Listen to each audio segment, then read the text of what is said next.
Hi everyone, it's me, Hannah. Today we are looking at the 6 clairs, which are the labels us humans have given to how we perceive and receive energy. And that can be psychically from you reading somebody else's energy or from the spirit world. So the first thing I want to say about this before we get into the clairs is do not allow yourself to be boxed in. If you've got one clair that's stronger than the others, that's perfectly normal, but it doesn't mean that your other clairs won't work. And it just means you need to work with them as well to expand your ability to receive that way. So clairvoyance is the one that you hear the most. We call ourselves clairvoyants. And this is that seeing the spirit world. Now, the interesting thing about this when I first started is that I kept saying to people, oh my goodness, you can see spirit, you can see them with your physical eyes.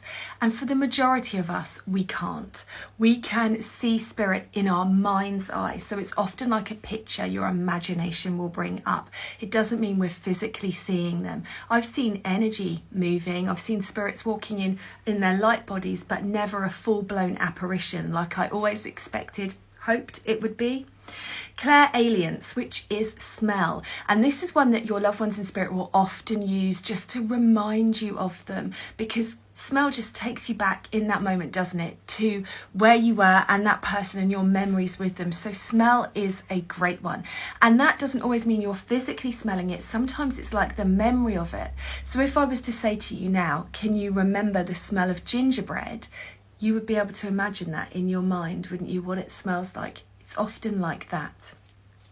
Claircognizance, I think, is the way that most of us work all the time when we're not trying to label it, which is just knowing. You don't know where the information's come from or how you've received it, but you just know it.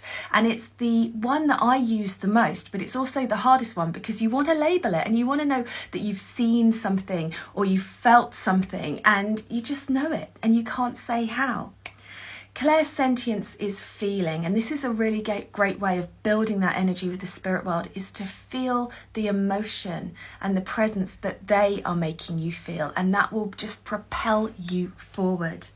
Clairgustance is taste, which is always an interesting one when you get something that you personally don't like the flavour of, that you can feel that you are tasting even though you're not physically tasting it.